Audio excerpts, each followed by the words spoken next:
single day. We have neighbors complaining. This anarchist is to the October 9th to try to work with them, but 20 days after that to try to work with them, and there was no progress. We have neighbors complaining. This anarchist is not only to the October 9th to try to work with them, but 20 days after that to try to work with them, and there was no progress. We have neighbors complaining. This anarchist has served me personally with revolutionary paperwork as a result of the last hearing, threatening to put liens on me personally for violating his constitutional rights. We tried to work with them. It didn't work, and here we are.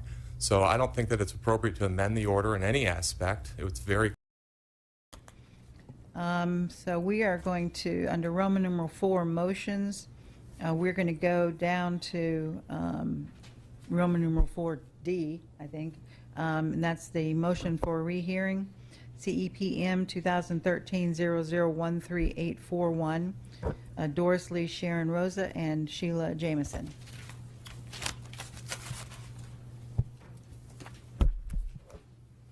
Morning, Mr. Flood. How are you doing? Good morning, Your Honor. Good.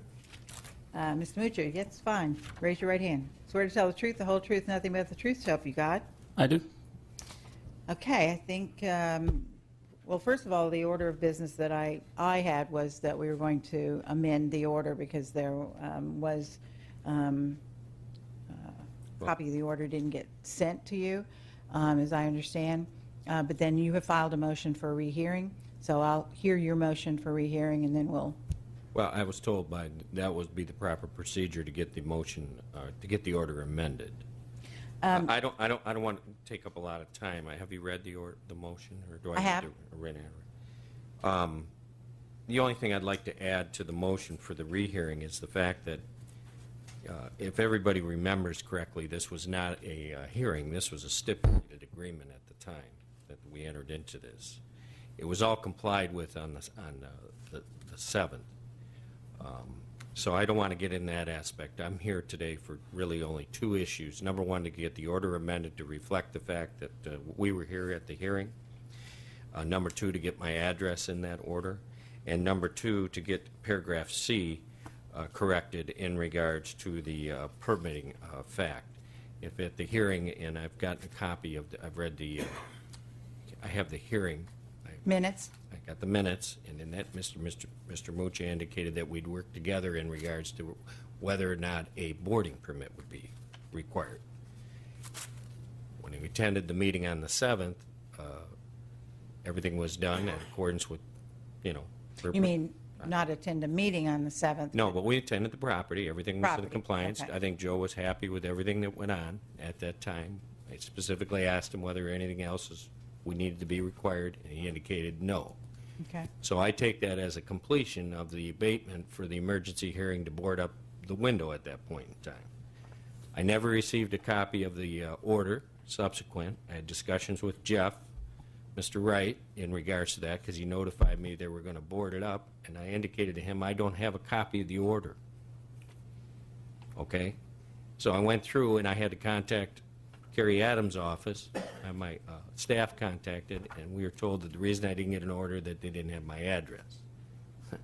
So once I got a copy of the order, it's in my motion. I'm not going to keep reiterating everything. All I want to do is get the order amended to correct the minutes that are on file with the hearing and what was stipulated to on the 4th. Well, first of all, regarding the notice, Mr. Flood, I have to tell you, it is such an unusual event for us to have an attorney in these proceedings that it's not the typical situation where we have a notice of appearance that's filed. Obviously, your oral notice of appearance was given to me at that time, but the procedure that is followed internally as far as notice sent out to those people that are respondents was followed. You know, certainly as a matter of courtesy, we want the attorneys to, and that's why I said, Well- no question, we're going to amend, because we need to reflect the fact that you were here, and that was improperly not reflected in the order, and I certainly apologize to you that what occurred did. I'll amend the order to that effect. I would like to hear from Joe just about, you know, the progression of things. Yes, Mr. Wright. Your Honor, if I could just get clarification, is he seeking a rehearing of this matter? Well, you've labeled your motion a rehearing, but it didn't sound like you really It's the wanted only way it. I can do it under the rules. Okay. Your Honor, I would point out, I have your rules in front of me, and there's copies there on the table. Under Article 7, Section 2R, it says that there's a couple grounds that have to be asserted for a rehearing, and he hasn't yet stated them in his argument here today or in his motion. So I would say we could cut that off right here and maybe just focus on the request to amend the order, because I don't think that he's asserted any grounds to support a rehearing. Did you want to amend your motion? Because it does not sound as though you want to have a full-blown rehearing. I think Jeff's correct in that. We don't need a full-blown rehearing. I want the order to reflect the actual transcript. Which would be a Go ahead. The actual transcript there's two transcripts. There's a written transcript done by this individual. Clearly reflects my name in it. There is an oral transcript that clearly reflects my name. The oral transcript and what was transcribed into the final order are inconsistent in regards to Mr. Flood, That's what I'm here for. what Mr. Wright's trying to do is to make sure that the record is very clear on what we are here for. And it is for a motion to amend. That's what you have just said.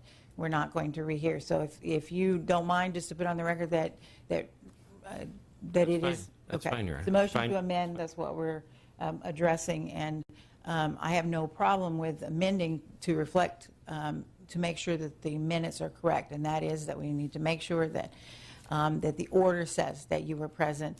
And, you know, we're happy to have your address on there as well, so we don't have issues at some later time. So we're sending it to the correct person. So I grant that part of your motion.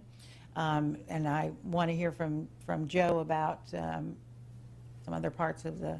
Do you have any objection to that, Mr. Wright? Well, we have no problem with correcting the order and maybe even backdating it to the date of the last hearing to reflect that. I think I would call it cosmetic. We don't have any objection to that. With his, I think there's one other thing that he wanted amended in the order, and that was to strike a really important paragraph in the order. It wasn't to strike, it's to amend it. Okay, and maybe I just need to hear from Mr. Flood. On that aspect, Jeff, as I went over it with you on the phone, I said, at the time of the hearing, if you go to the minutes of the hearing, in regards to the imposition of fines for the boarding up and obtaining the permits, Joe indicated that we would work that out. That's what was stipulated to. When I didn't get the order until 30 days, 25 days after, when I discussed it with you on the phone, this is the problem. The order doesn't reflect the actual minutes of the meeting. That's the issue. At this point, I'd like to introduce, if I could, the minutes of the meeting. I think that's entirely appropriate. Okay, and I just wanted to point out the reason that I'm submitting these minutes is because it clearly says that he was supposed to obtain a boarding certificate for this. And there was no stipulation in this matter. We tried to work with them by meeting them on the property, work with them. He painted a very rosy picture. Also in these minutes is in the first, actually the second sentence of the minutes, Mr. Flood reported the property was subject to mortgage foreclosure, and he said that there was a final hearing scheduled for October 9th, at which time it is expected the case will be resolved and the respondent will be able to take the necessary steps to abate all violations on the property. October 9th. We waited until October 28th to board this property. He's living there. There's been 3 orders to vacate this or fix the problems on the property. What one person at a time? And he's living there. So we gave not only to the October 9th to try to work with them, but 20 days after that to try to work with them, and there was no progress. We have neighbors complaining. This This anarchist has served me personally with revolutionary paperwork as a result of the last hearing, threatening to put liens on me personally for violating his constitutional rights. We tried to work with them. It didn't work, and here we are.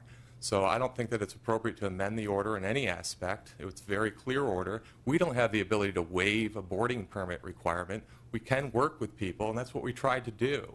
And it didn't work out. And we had a public safety threat that we needed to address without any more delay. And we couldn't rely on Mr. Flood or his client to get it done. So we took it upon ourselves to get it done. Now you can respond, Mr. Well, Flood. Mr. Wright, you know that's an absolute lie. You called me on... Mr. Flood. Hold on. You called me on the 10th. No, you hold on. We But no, don't have... he's I'm sorry, Mr. Flood. I don't allow any personal attacks on people, and calling somebody a liar is a personal attack. Just called me one. There's a... He I just don't told think me. He just told me on the 9th that nothing was taken care of when there in fact there was a court hearing in the circuit court here where it was resolved. He called me on the 10th, and I told him it was resolved. We were waiting for the paperwork. You know, a bank's involved. Remember your bank? Yep. Banks are bad. They can't deal with. Everybody knows in here that the banks don't get everything done right away. It is resolved. That case is resolved. He knew it was. Hold on. He knew it was resolved, and I told him it was resolved. So for him to make a representation today that the case is not resolved is not true.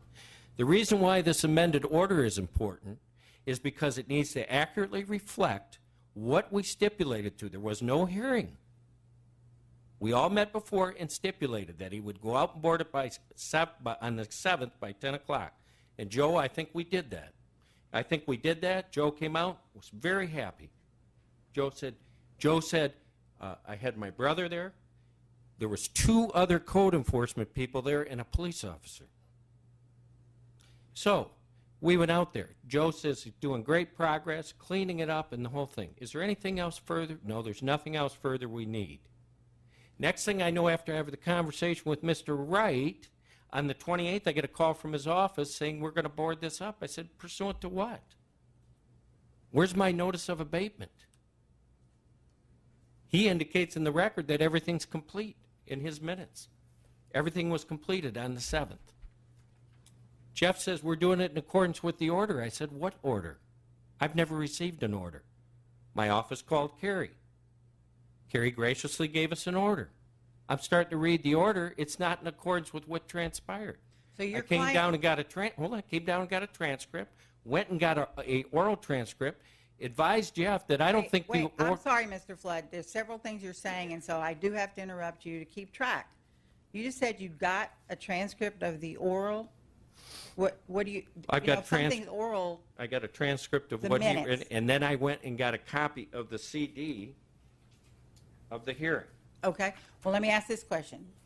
Is the copy of the transcript that you got, the CD, does it agree with the minutes? No, absolutely not. It does not? Nope. Nope.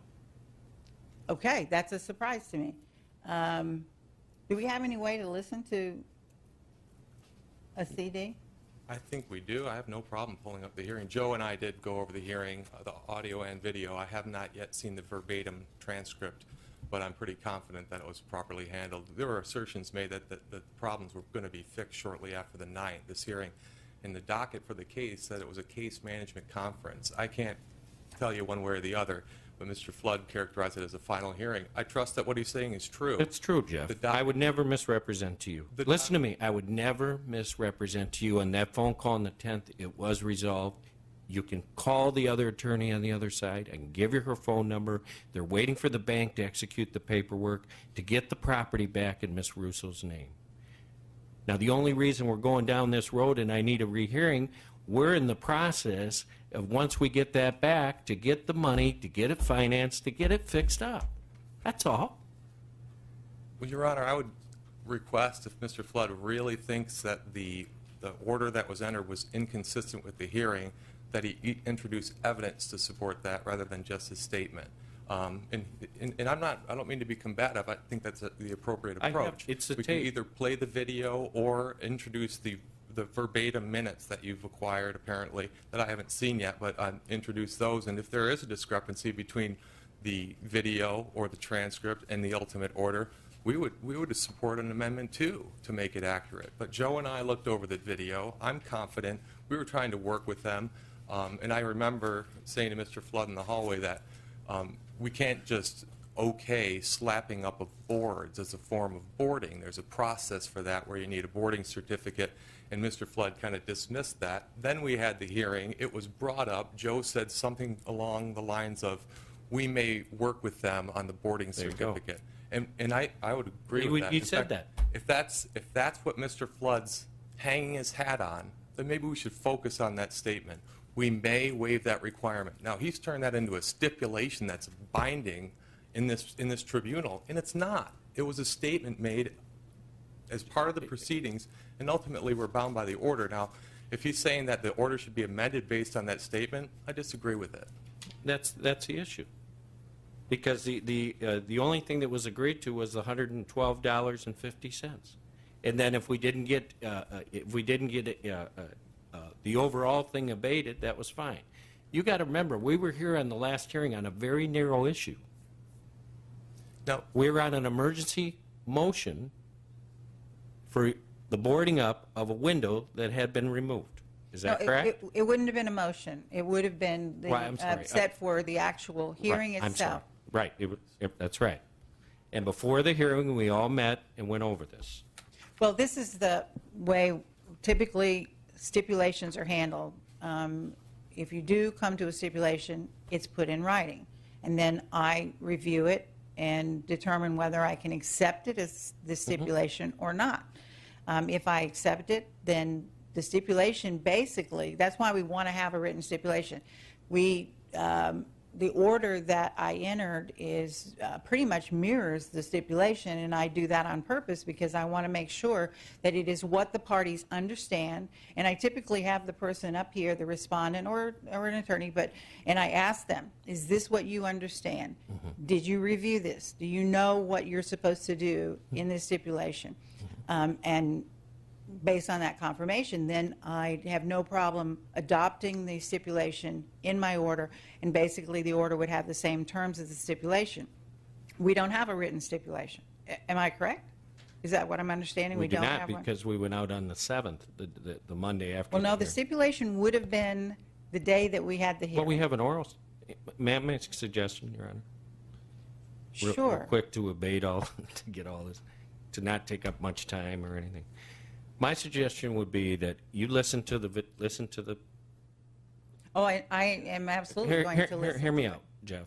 Everybody, just listen to the oral transcript. I'm either right or wrong, and what's been represented today is either right or wrong, and then enter an amended order accordingly, and then we'll take it from there. Okay? I have no problem with that. Okay. And then that way we're not taking up time, everybody's time, and so forth. And I'm sure everybody in the audience, if they're listening, appreciate that. Okay. And then I'll live with whatever, you know, what order you enter. Great. But the transcript does not, the written transcript does not coincide with the written order, or with the oral. Okay. Because we don't know for sure how we're going to do that, what I would suggest is... Your Honor, I just try to be efficient here. Yeah. He has narrowed it down to one statement of Mr. Mucha, that we may work with them on the boarding permit. That's what he's hanging his hat on.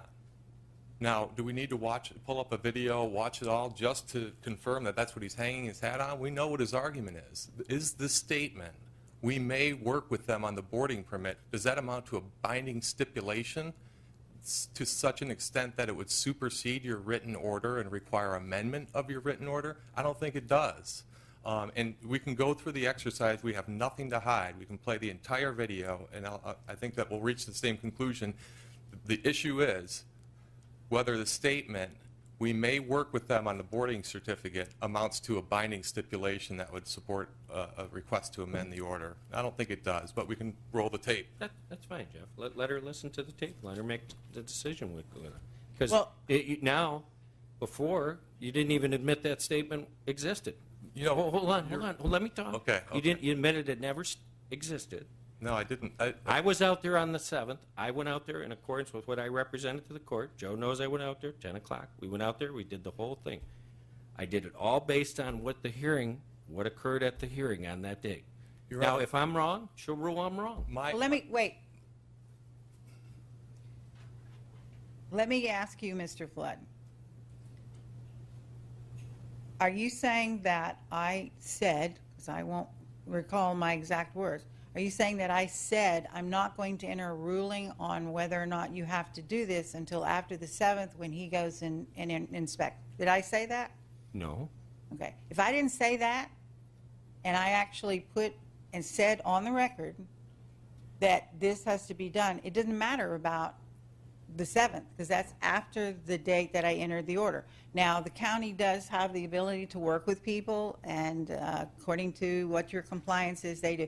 That doesn't really have anything to do with me or my order.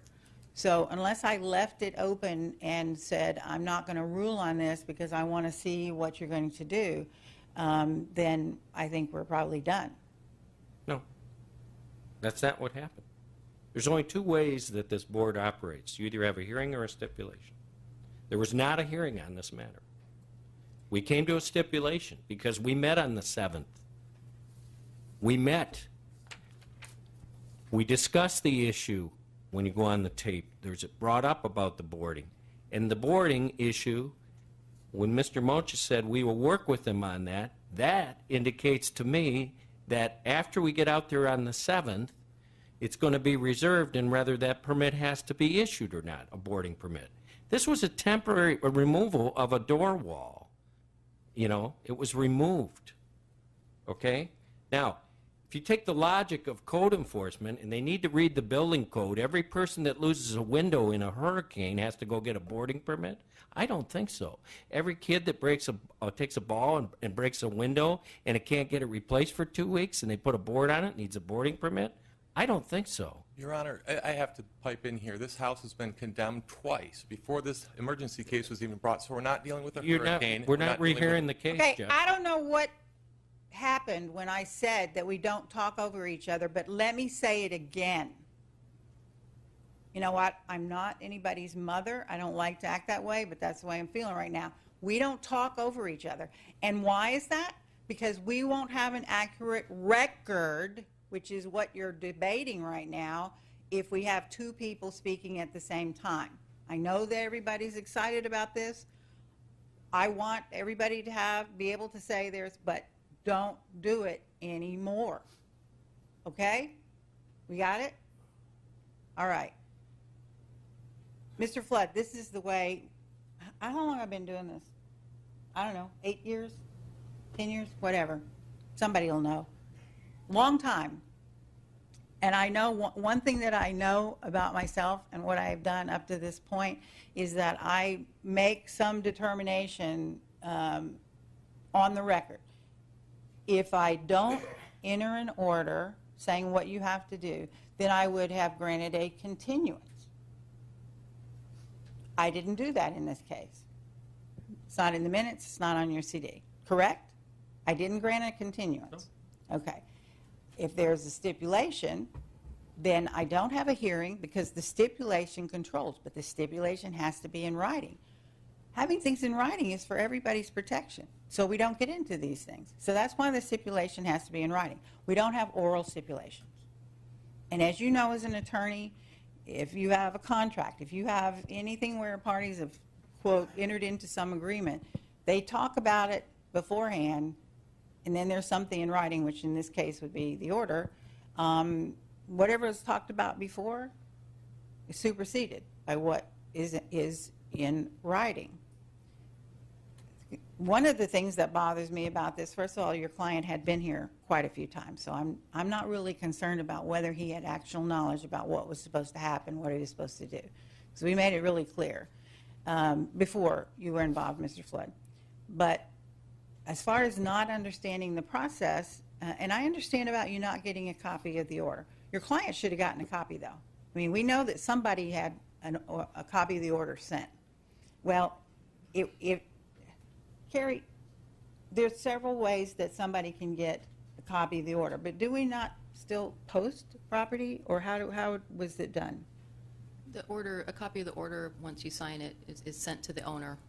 And if there's an attorney involved, then a courtesy copy goes to the attorney if we were aware of that. ahead of time. And the gentleman is living at the property. No, he's not. No? Where? Yes, he is? Yes, it is. No, he's It doesn't matter. The bottom line is, you were here when I had and it was a hearing. If I heard and accepted any facts, it's a hearing. It's a hearing. And the fact that I entered an order after that means there was a hearing. I heard facts. The order is the result of that.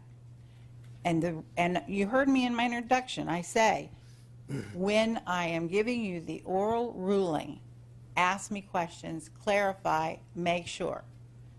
That would have been the opportunity to say, Joe, is this the way we're going to do this? I know that I would have done one of a couple of things: continue the case, enter an order that had provisions in it saying, this is what I want you to do at this time. We take very seriously health, safety, and welfare issues. That's why this was an emergency hearing. Am I correct, Joe? Yes, ma'am. That's why this came very quickly. That's why it was critical to get these things done. And in addition, you know, well, that doesn't matter. I was willing to hear if there was something that in my oral ruling that day, if I said something different than is in the minutes, because we want certainly the minutes to be accurate. It doesn't look like that lasted very long, but I have a feeling it did. How long is about 8.5 minutes, 10 minutes. Well, that's not that long. And Jeff, I understand your position and that you want to limit it, but you know me, and I like to make sure that we hear whatever I need to, so that if he wishes to appeal, whatever my decision is, then I have given him a full opportunity for me to hear something that he thinks is relevant to my decision. And for that reason, I'm going to somehow, I'm not even sure how we're going to do this from a technical point of view, hear or see what he has. I just, if I may, need a clarification. I think Mr. Flood represented here today that he has a verbatim transcript. No, I didn't. No? No, you have a written transcript that this individual transcribes. Okay, so that would be... And then you have an oral, you have a taped oral CD of the minutes of the meeting. And on this minutes of the meeting, it commences at 59 minutes and 30 seconds, and it lasts 8.5 minutes. Okay, I guess let's roll the tape. So all I'm saying is today, Jeff, I'm either right or you're right. She'll determine that. Let her listen to the tape, not take up everybody's time, and move on. And if she has an order, that's fine. How do we do the... Just stipulate. I could stipulate. I don't have a problem. No, that's not what I mean. Technically, logistically, how do we run this? Do we need somebody to help us set up whatever? Can I do some other hearings while we're... We should probably get the AV folks involved. Okay. So why don't we do that? Whoever needs to go and talk to them. Jeff, are you doing that? Okay. So we have somebody doing that. In the meantime, I'm going to take some other hearings so we can get some of the people that are out. I apologize to all of you for raising my voice. I don't usually do that. The reason I mentioned about mother is that's my mother voice. That's what I used to do to get my kids to come into line. Perfect as they are, occasionally I had to do that. Okay, so we also have a motion for extension of time. Number 5 on the agenda, under imposition of fines, CEPM 2012 0014225, Vincent Russell. Another person in a suit. Do I hazard a guess that you might be a lawyer? Yes, Your Honor. I don't think we have met. Have we? We have, Your Honor. I've had the pleasure of being before you in the I past. apologize then. That's all right. Yeah, you know what? The memory's going sooner than... Okay. Sense is also a... Were we overhearing a private conversation from someone, or... That was the hearing. What? Oh, that was the hearing. You want to... Duh. And I get that. You should be ready. Thank you. Yeah. Your appearance on the record, Mr. My name Flood. is Peter Flood. Your Honor, I'm appearing on behalf of Mrs. Russo and Mr. Harris per the power of attorney from Mrs. Russo. Oh, okay. Well, we haven't had anybody to speak on behalf of Ms. Well- Rosso, so I'm glad. Well, I sound if I horrible. could address the court, I could probably resolve most of this. Oh, well, I'm okay with that. We'll see whether it can be resolved. That's good. I've been involved in this property for two years. I've been involved in a mortgage foreclosure action. And what typically what happens is if the basic understanding to what occurred, there was forgery involved. There was a bunch of things that occurred. There was a mortgage put on the property that Mrs. Russo never authorized and so forth. It's taken me 2 years to get to this point. On October 9th, we have a final hearing in regards to that, and hopefully that mortgage is going to be removed from the property. That will allow us to take some action to resolve the issues that are occurring on the property. I've had an opportunity to talk to Joe this morning. We know that a little history on the property recently. I wasn't aware that there were some tenants in there that damaged the property, removed some things. There's been some police reports made and so forth. Mr. Harris came into my office. He's currently, unfortunately, lost his job, so he's limited in what he can do at this point. His grandmother is, I believe, 80-some.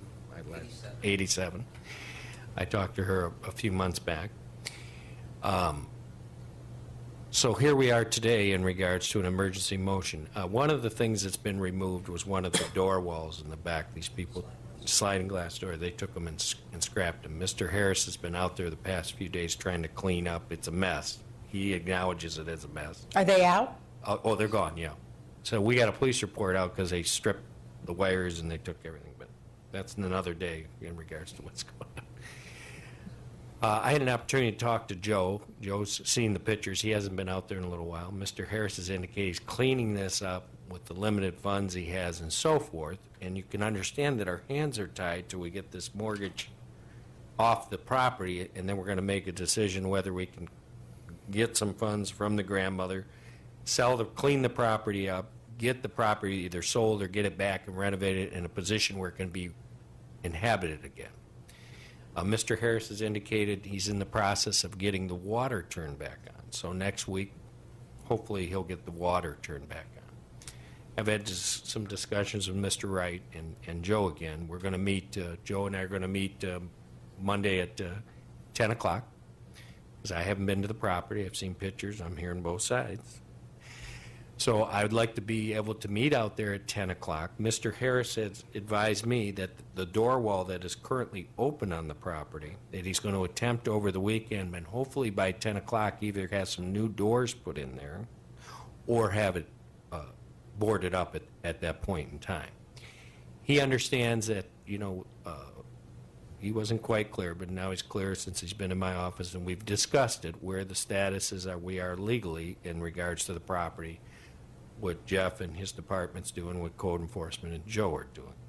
And I've advised Mr. Harris, it's nothing personally against him. We're just trying to keep everything in line with what's going on.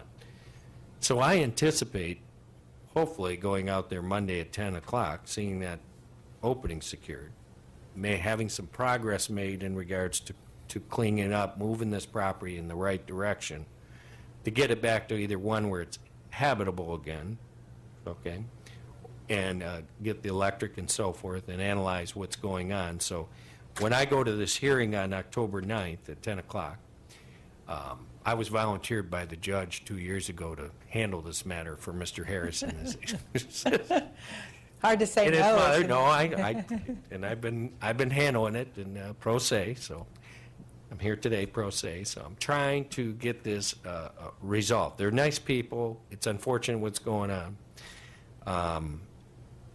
And, I'm not going to hide the fact that there are some issues, and we're trying to resolve the issues, but when you have limited funds and your hands are tied based on the mortgage foreclosure, as I said to Jeff, hopefully by next Thursday, when I walk out of court at 10 o'clock, that mortgage is gone, then we're off to the races in regards to getting some funds to get the property back up to where we are, and hopefully 10 o'clock on Monday, that opening will be secured. I have advised Mr. Harris that he's not to be in there in regards to living and doing any, staying on the property overnight or doing anything. I think that was my major concern, is Yeah. that he's living on the property, had the Well- water, whatever. But let me just stop you for a moment and say to Mr. Harris, I don't know where he got the impression, but I don't have anything personally against him. If he meant when he was here that there was something Oh, personal no, against him. no. Okay. That's Oh, okay. not entering into mind. Okay. He's frustrated by the situation in regards to Okay. what occurred with the property and so Okay. forth. It's been a long go on this thing, okay? Yeah. This mortgage foreclosure was commenced in 2009. In December of 2009, and homie, hear me out, I got involved in this in March of 2010. So I'm getting to this point there's people all over the country involved in the forgeries and all this stuff. So now we've got it all situated, and it's all come to light. There you go. Yeah, I got that. So that's where we are today. We're in agreement that the door wall has to be secured. I'm in agreement that it has to be boarded up. Jeff knows I'm in agreement. Joe knows I'm in agreement with that. All we're asking for is that by 10 o'clock on Monday, if he hasn't had that done, go ahead, board it up. You know what I'm saying? But he has assured me that that opening will be secured by that time, and he's in the process of cleaning it up. And he's got a plan that he's working on, and it has been cleaned up, he indicated. Now, having said that, I will be there at 10 o'clock on Monday meeting with the code enforcement, taking my morning on Monday to go out and see what the situation is. Well, That's where we are, that's Your Honor. great. I'm I not appreciate it. gonna, you know, it's unfortunate. These people are doing their jobs. I get that. We're just asking to bear a little bit of time here to get it resolved and get it cleaned up. I know some of the neighbors out there are excited. I know one of the neighbors, they know Mr. Harris, and he has been cleaning up. And so he's doing what he can, get stuff out by the road this weekend and next week, and get the And property. obviously, the boarding up is, at this point, most important, because we don't want anybody going in there and living Correct, there. correct. No water, no electricity. Correct. I Don't think- want anybody to get in there. Yeah, I know. And that's, and Mr. Harris has sufficient funds to at least do the boarding, He is can that get the, what? he can get the plywood, he can Okay. get the plywood and get that section boarded up, or get the door walls replaced. They took the door walls out and went and, I think they're sitting over off of Bass Brothers right now, or wherever they are, in scrap. So, get the door People walls do back. odd things in mortgage Well, foreclosures, we've discovered. People are desperate. Well, they're also mad. People are mad. Gotcha. People get mad, and then they do things destructive that Yeah. desperation doesn't have anything to do with it. And the thing is, the banks don't care. No. Doesn't hurt them. No, this is an unfortunate situation that's occurred to Which bank is it? Chase Bank, Chase Home Finance. Chase Home Finance. I might save everybody one of my speeches today. No, it's Chase Bank. I hate banks. Fine. So do I. How many people like banks? I have not a single hand in the audience. Let me put that on the record. Banks have no heart, no soul, and no common sense. That's correct. Doesn't exist in the banking world. Unfortunately, I have friends who work at banks, so we just don't talk when we're all together. We just don't talk. I think that summarizes our position. Okay, let me find out what the counties, yeah. where they are with this. For the record, Joe Mucha, Collier County Code Enforcement. Would you just like me to read our recommendation at this point? Is there admitting to being in violation? Well, maybe, Mr. Flood, you can clarify. Do you have an objection to me entering the order and just want me to give you time? I would say the order would be fine to enter. Okay. Just allow us to go Okay, through Monday good. at 10 o'clock to see if we can get the door wall secured. And if we Well, get we the can- door wall secured, then there's no reason for the county to incur any expenses or anything. We got that issue resolved. We can do that. I Okay. think Joe would, I don't think you'd have a problem with that. I'm good with the 3 days. Yeah. Go ahead then. Okay. This is our recommendation, that the special magistrate orders the respondent to pay all operational costs in the amount of $112.03 incurred in the prosecution of this case within 30 days, to abate all violations by obtaining all required Collier County building permits or inspections and certificate of completion/occupancy within 3 days of this hearing, or a fine of $250 per day will be imposed until the violation is abated, or obtain a Collier County boarding certificate and board the structure to required specifications within 3 days of this hearing, and obtain all required Collier County building permits, inspections, and certificates of completion/occupancy within 180 days of this hearing, or a fine of $250 per day will be imposed until the violation is abated. In the event that the property is secured by boarding, any unauthorized entry onto the premises shall constitute a violation of this order. In the event of an unauthorized entry onto the premises after the property is secured by boarding, the penalty provisions in Section 22-247 of the Collier County Code of Laws and Ordinances shall apply. 4. The respondent must notify the code enforcement investigator when the violation has been abated in order to conduct a final inspection and confirm abatement. If the respondent fails to abate the violation, the county may abate the violation using any method to bring the violation into compliance, and may use the assistance of the Collier County Sheriff's Office to enforce the provisions of this order, and all costs of abatement shall be assessed to the property owner. I neglected to specifically ask you, is there an admission of violation? Before I can enter the order, Admission of violation in regards to, I would say at this point, well, state exactly what the alleged violation is. What we're contending is that this is a condemned structure that is unsecured due to the rear sliders having been removed. yeah, but they Okay, were- that's it at this point. Right. And it's already been condemned, so it's, right. so that's all that they're The only thing alleging. it wasn't removed by the homeowner, wasn't removed by the property owner. It was moved through in third person, third party through. You know what, the property owner is still responsible. I understand that. All we're saying is that all the things that he's indicated, the fines and costs, if that's not done by Monday at 10 o'clock, I got no problem with that. All I'm saying is give us 3 days till Monday at 10 o'clock to get the door wall secured so no one can come in and out. Okay, so by building permit, you're only is it only the door, or are there windows and other things? Is it just the door? Well, we had a little bit of concern about, just the state of the property, but again, I haven't been out there since Mr. Harris has Okay. been actively cleaning it. So Okay. maybe we're going to meet on Monday, we'll assess everything at that point, we'll see where it's at. But at Okay. this point, the only opening is the back. The Okay. sliders have been removed. Yep. Okay. Now, if he's going to do boarding, you understand there's a boarding permit he has to get to do Not that. on a temporary, not We- on a temporary We removal. might waive that if it's just Okay. boarding the one. All right. I- Y'all have worked it all out. Good. We'll work it out. Right. Okay. Then I'm going to find that there is a violation. Order that, I'm actually,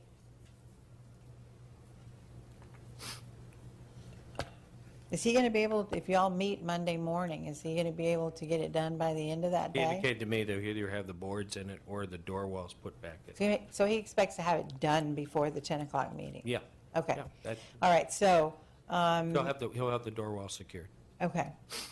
So we have the two choices for him, building permit or boarding permit, by end of the day on Monday, the 7th. And with that goes, well, you're saying it's temporary, but in the order, we'll put in that he has to meet all the other requirements of Right. the inspections and get to the certificate of completion. The boarding permit gives you 180 days to get everything done, because that's how long the boarding permit is good for. The building permit choice, going to give him the same October 7th, if he chooses that? Correct. Okay. So you have to choose one thing or the other. We'll go on Monday. And any unauthorized entry is a violation. That's kind of a, Catch-22. yeah, it kind of is. Well, actually, We just, He's not the owner, so that's the problem. He has power of attorney. Did we ever get a copy of that? I Power have of a- attorney? I got a copy right here, Your Honor. Oh, no, Hold on, Bob. Bob, hold on. because we do need to have that in our record. It has come up several times I've got it. when we have He's got it. hearings here. I got a Okay. copy just for you. Just for me? To an extent. I've never actually heard of it before. It's the first time I ever heard myself. Whoa. You got a copy? I'll go on. Yes, I do have a copy. I got one here. Ready? Go ahead.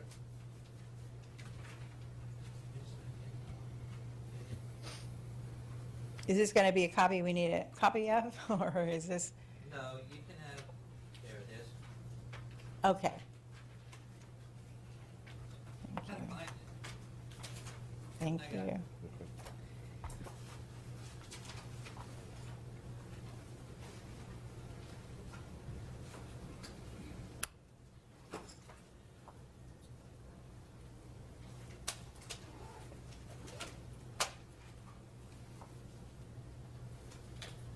Okay. We're going to make this, let's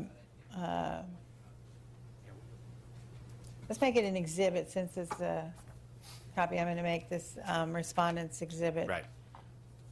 A. Okay.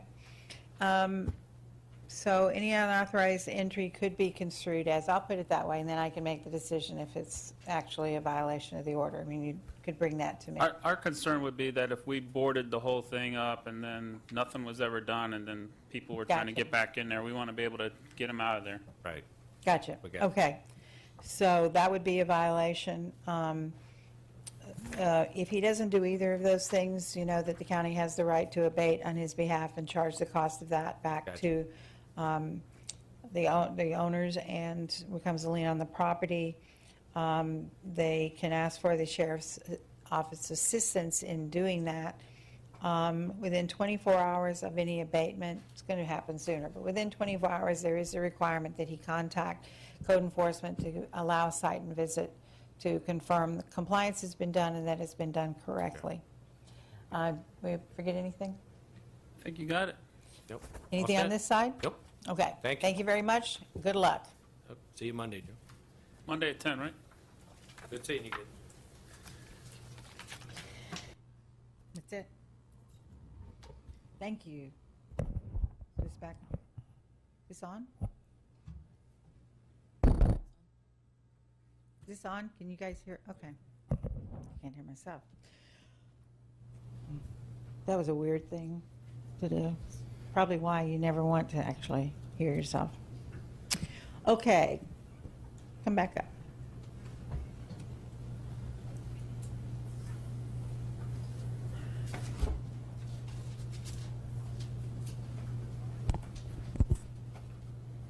Thank you.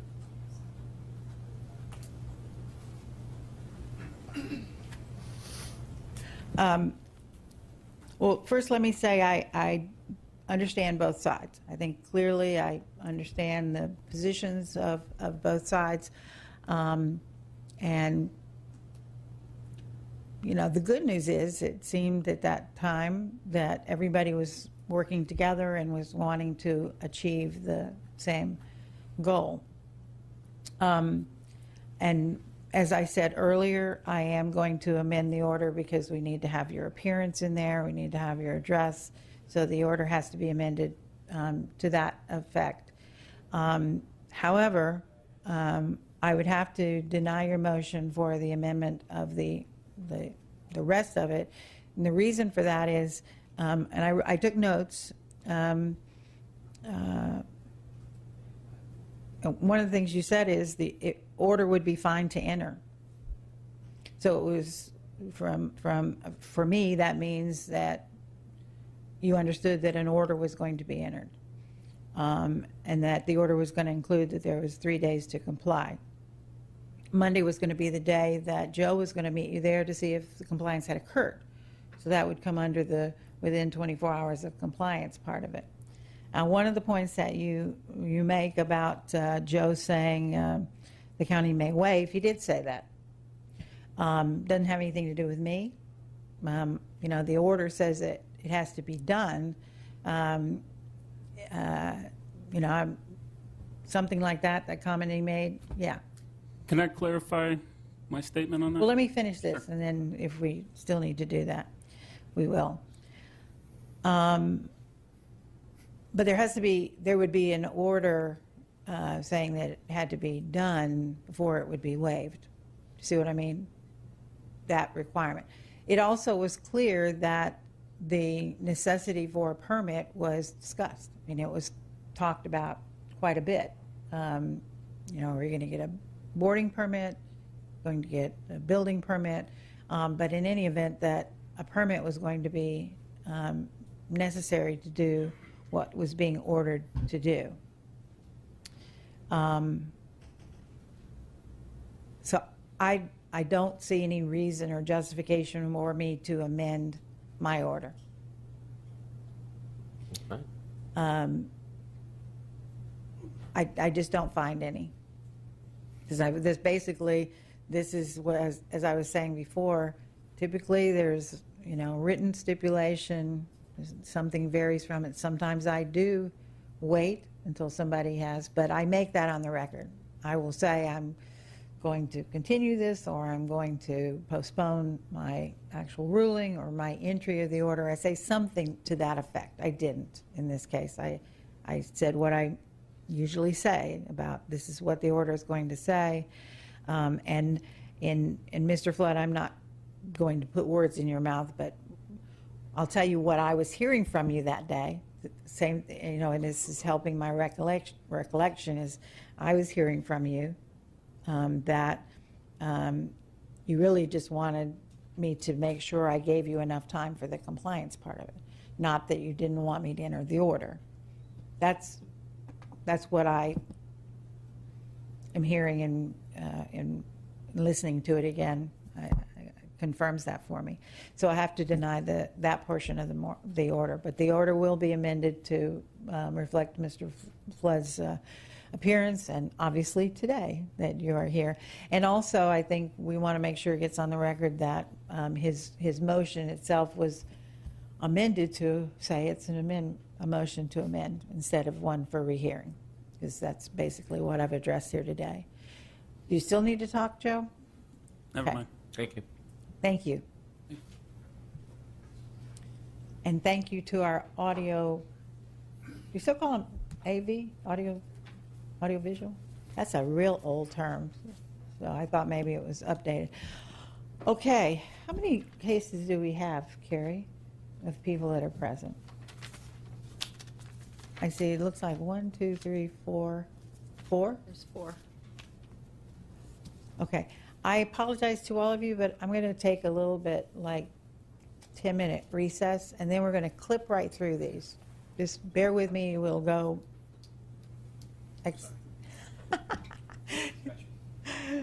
Okay. Hey, Sheriff County, this is Sheriff County COPWATCH. I am using any video here under fair use if you have criticism, reporting, teaching, etc.